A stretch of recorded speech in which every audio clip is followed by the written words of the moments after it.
उत्तर प्रदेश में सबसे ज्यादा जेल में इस समय कौन है? SC ST OBC.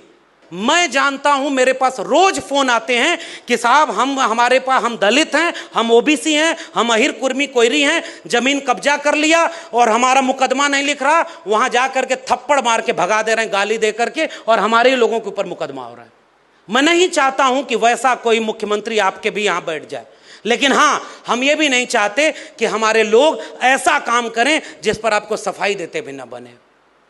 इसलिए सच्ची बात यह है, गलत को गलत कहेंगे, लेकिन आज हम एक और सच्चाई कहना चाहते हैं कि अगर 2024 में यही सरकार बन गई, साफ तौर पर मैं कह रहा हूं, पता लगाओ अंबेडकरवादियों, कितनी परमिशन इस बार अंबेडकर जयंती की रद्द हुई थी, पता है कि नहीं? उत्तर प्रदेश में आके देखिए, मेरे पास कम से कम 2 दर्जन परमिशन भेजी गई कि अंबेडकर जयंती मनाने की परमिशन मांगी थी, रद्द कर दिया। 2024 के बाद अंबेडकर जयंती मना पाएंगे या नहीं, असली खतरा यह है। अगर 2024 के बाद 2025 में उन्होंने अपना वाला भारत बना लिया, तो हम आपस में शिकायत तो करते रह जाएंगे, और करनी भी चाहिए। जैसे मैं ओबीसी की शिकायत कर रहा हूं सामने खड़े होकर कि ओबीसी में तमाम जातियों को एकजुट होकर के हमें एक बड़ी एका बनानी होगी। और बार बार क्यों हम जगदेव बाबू रामस्वरूप वर्मा की बात करते हैं? क्योंकि उन्होंने 90% की बात की थी, बस हमारी नाक लंबी हो गई और दिल छोटा हो गया। जिन जातियों की जिम्मेदारी ज्यादा है, मेरे उत्तर प्रदेश में मैं बात बोलता हूं, आपके यहां आप अपने ढंग से जोड़िए, हमारे यहां 3 जातियां ओबीसी की ताकतवर हैं, अहिर कुर्मी कोयरी। आपके यहां कौन है मुझे नहीं पता, जोड़िएगा। मेरे मन में ख्याल आता है कि हम 3 जातियों के लोग अगर संख्या में ज्यादा हैं, आपने मौका ज्यादा उठाया है, आपके पास जिम्मेदारी भी ज्यादा है, 2 कदम पीछे आइए और एक सबसे पीछे खड़े अपने अति पिछड़े साथी को कंधे पर बिठाकर आगे खड़े करिए, तब जाकर के एक बड़ी एका बनेगी। मैं ये बात कबूल करता हूं कि हमने ओबीसी को एकता बनाने में नाकाम हासिल की, और यही काम शेड्यूल कास्ट में हुआ है। शेड्यूल कास्ट में भी जो जातियां संख्या में ज्यादा हैं, जिनके ज्यादा कर्मचारी हो गए, अब उनकी भी जिम्मेदारी है कि 4 कदम पीछे उठ करके इस मंच को बनाइए। अभी ये निर्देश बहन अगर यहां न बैठी होती तो ये मंच केवल पुरुषों का मंच था। इस मंच पर एक पासवान, एक खटीक, एक वाल्मीकि और नीचे जाति के जितने लोग, नीचे कहने का अर्थ नहीं है, देखो मेरी भाषा भी कितनी गड़बड़ है कि हमारी भाषा में भी कितना ऊंच नीच भर गया है, अभी हमें तो इसे भी ठीक करना है।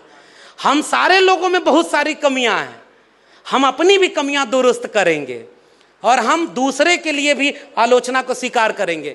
मगर आखिरी बात, जाते जाते वक्त बहुत हो गया, अंबेडकर जयंती मनाने का तकाजा यह है, वही बात है ना कि अगर टुकड़ों में बटे रहे। मैं एक किस्सा इस बार बहुत सुनाया, अंगूर खरीदने गया तो मेरे पिताजी को मैंने कहा कि ये अंगूर मैं 10 रुपए किलो खरीद के ले आया, कम पैसे में ज्यादा अंगूर ले आया। बिजनेस करना अच्छा आता है, आशीर्वाद दीजिए प्रधानमंत्री बन जाएं, बिजनेस करके पूरा देश ही बेच दें, बोले ऐसे।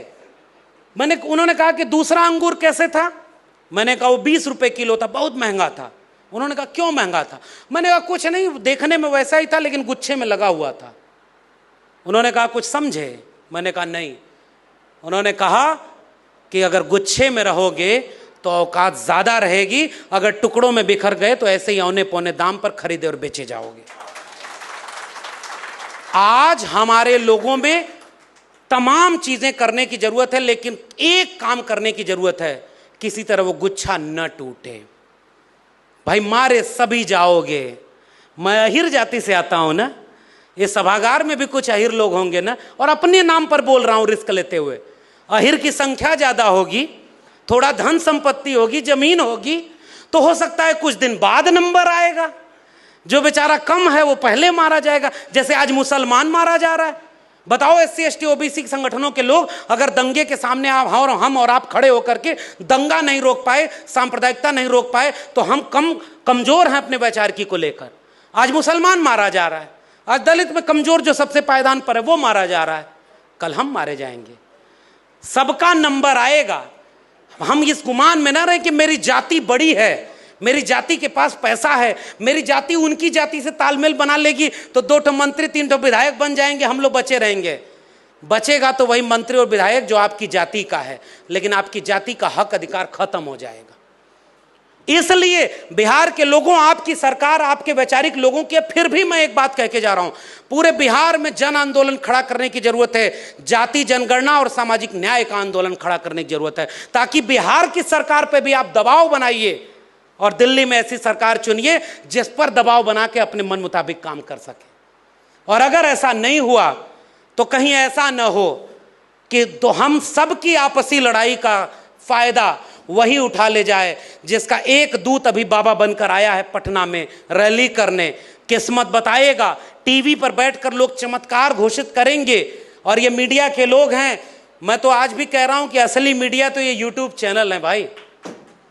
ये जितने भी लोग हैं ये यूट्यूब चैनल वाले, ये असली मीडिया हैं। आप इनमें देखेंगे 99.9999% हमारे आपके बच्चों की शिक्षा, रोजगार, उनके आत्मसम्मान की खबरें यहां पर हैं।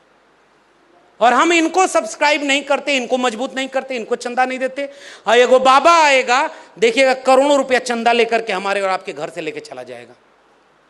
शिक्षा, रोजगार, स्वाभिमान, इसकी बात नहीं करके पटना के अखबार में कल पढ़िएगा, वो आज ही ये बात कहकर जाएगा कि इसे अखंड भारत बनाना और हिंदू राष्ट्र बनाना है।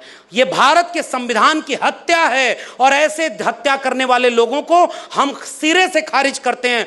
तब हम कहेंगे कि हम बिरसा, फुले, अम्बेडकर और पेरियार के वारिस हैं, जो संविधान को ज़हन में रखते हैं। तभी जाकर के हम इस मुल्क को बचा पाएंगे। क्योंकि आज अगर डॉक्टर अम्बेडकर होते तो ऐसे बाबाओं के खिलाफ इससे बड़ी रैली, अरे बाबा साहब अम्बेडकर तक को उनके लोगों को उन्हीं के खिलाफ खड़ा कर दिया गया था। बाबा साहब हिम्मत नहीं हारे।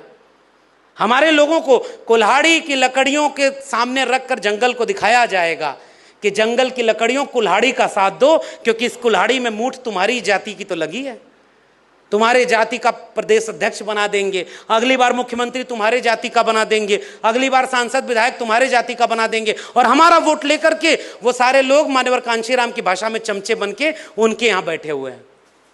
और हमारे लोग आज शिकार हो रहे हैं। डॉक्टर अंबेडकर की जयंती मनाने का अर्थ मेरे लिए डॉक्टर अंबेडकर के विचारों को लेकर लड़ना और इस सवाल का जवाब ढूंढना है कि 2023-24 में डॉक्टर अंबेडकर होते, ज्योतिबा फूले होते, ईवी रामास्वामी नायकर पेरियार होते, बीपी मंडल होते, कांशीराम होते, राम मनोहर लोहिया होते, तो वो कौन सी लड़ाई लड़ रहे होते। मेरा मानना है कि वो शिक्षा बचाने की, रोजगार बचाने की, सरकारीकरण करने की, निजीकरण के खिलाफ, पूरे देश को बेचने के खिलाफ, जगह जमीन को बेचने के खिलाफ, सांप्रदायिकता के खिलाफ, इस देश को मोहब्बत का पाठ पढ़ाने के लिए एकजुट करने की लड़ाई लड़ रहे होते। अगर हम वो लड़ाई लड़ रहे हैं तो हम अंबेडकर, फूले, पेरियार के वारिस हैं। अगर हम ये लड़ाई नहीं लड़ रहे तो कहीं ऐसा ना हो कि हमारी जयंतियों में मूर्ति बना करके कल को आरएसएस सबसे बड़ी मूर्ति बाबा साहब की बना दे और उसमें हमारे लोगों का वोट लेके चला जाए।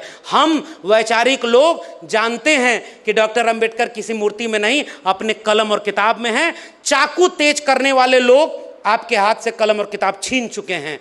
मैं विश्वविद्यालय का एक एडहॉक व्यक्ति, जिसकी नौकरी आज है कल नहीं रहेगी, फिर भी मैं ये बात कह के जा रहा हूं, हमारे पुरखों के हाथ में कोई चाकू तलवार नहीं थी, उनके हाथ में कलम और किताब थी। वो हमें कलम और किताब सौंप कर गए।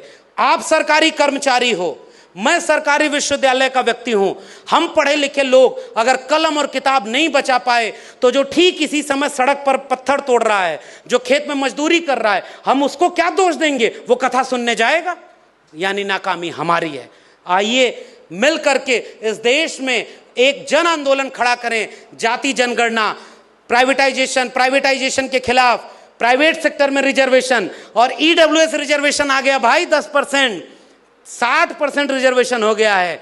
अगर इस देश का प्रधानमंत्री ओबीसी है तो घोषणा करे कि 52% आबादी को 52% रिजर्वेशन देंगे। और ओबीसी कम्युनिटी के जितने नेता हैं उनको पूरे देश में एक मांग करनी चाहिए कि 27% रिजर्वेशन को बढ़ाकर 52 किया जाए, और जो 15% रिजर्वेशन बढ़ेगा ओबीसी का, वो सारा रिजर्वेशन अदर बैकवर्ड कम्युनिटी में जो अति पिछड़े समुदाय के लोग हैं उनको मिलेगा। अपने आप देखिए आपकी एकता बन जाएगी।